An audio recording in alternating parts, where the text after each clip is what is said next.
Have you ever considered the link between climate change and infectious diseases? Most discussions about climate change focus on rising temperatures, melting ice caps, and the impact on wildlife. But what about its effects on human health? Recent analysis reveals a strong connection between climate change and infectious disease outbreaks. In fact, 58% of 375 infectious diseases affecting humans can be aggravated by climatic hazards. This isn't a hypothetical situation. It's a reality we're already facing. A consortium called Climate Amplified Diseases and Epidemics, made up of leading molecular biologists, epidemiologists, ecologists, and evolutionary biologists, recently compiled a report to shed light on this issue. The report, launched at the 2023 Conference of Parties in Dubai, identifies climate change as a significant risk factor for infectious diseases.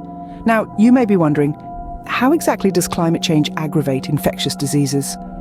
Let's dive into the first reason: changes in temperature and precipitation. Picture this. As temperatures rise, environments that were once inhospitable to certain disease vectors like mosquitoes become breeding grounds. These pesky critters don't just bring itchy bites, they carry harmful infectious agents too. Now, couple this with altered precipitation patterns and you've got a recipe for a public health crisis. Take the case of dengue and West Nile virus. Once confined to specific geographic areas, they've been making travel plans. And where are they headed? To regions that previously had a climate unsuitable for their mosquito carriers. But thanks to our changing climate, these regions are now potential hotspots for these diseases. For instance, South Asia, South America, and even parts of Europe are now grappling with diseases like chikungunya and dengue, diseases they'd never encountered before. Even the Alps aren't safe anymore, with West Nile virus infections now a reality in the region.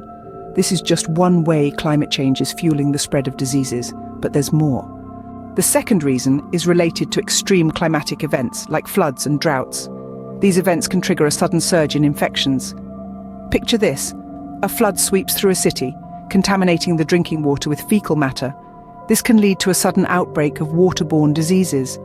A stark example of this occurred in Malawi, where 2 severe tropical storms caused widespread flooding and destruction, leading to the deadliest outbreak of cholera in the country's history. Now let's consider droughts. When water becomes scarce, people and their livestock are forced to use unsafe water sources. These sources often have higher concentrations of contaminants, including waterborne pathogens.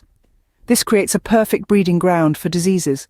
For instance, outbreaks of hepatitis E have been found to occur under conditions of water stress. So, we've seen how climate change can influence disease vectors and create conditions for outbreaks. But there's one more factor to consider. The third reason is all about displacement and migration. Climate change can create extreme weather conditions that force people and their livestock to migrate in search of safer, more sustainable environments. This mass movement often leads to closer and more frequent interactions with wildlife, significantly increasing the risk of disease transmission. Consider the El Niño phenomenon. This climatic event can cause severe drought in some regions of the world, driving both temporary and permanent migrations. As communities move, they unknowingly carry diseases to new areas, and in turn may be exposed to unfamiliar diseases present in their new surroundings. This displacement, driven by climate change, intensifies the spread of infections, making them harder to control and contain. These are the 3 main ways that climate change can exacerbate infectious diseases. But what can we do about it? The problem is clear, but solutions are within our reach. We stand at a pivotal moment in history, a moment where the choices we make can significantly alter the course of our planet's health and, consequently, our own. The climate crisis isn't just an environmental issue, it's a public health issue, a matter of life and death. This is not a fight we can win alone. It requires collective effort, a global response. Small, individual actions, when multiplied by millions, can make an enormous difference. We can reduce our carbon footprint by making more sustainable choices in our daily lives. From the food we eat, to the way we travel, to how we power our homes, every choice counts. Supporting policies that mitigate climate change is another crucial step. Let's use our voices, vote, and advocate for legislation that prioritizes our planet and our health. And let's not forget the power of awareness. By spreading the word about the link between climate change and infectious diseases, we can inspire others to join the fight, Share this video, start conversations, educate those around you. Remember, change starts with you. Your actions matter. Together we can fight climate change and protect our health and the health of future generations.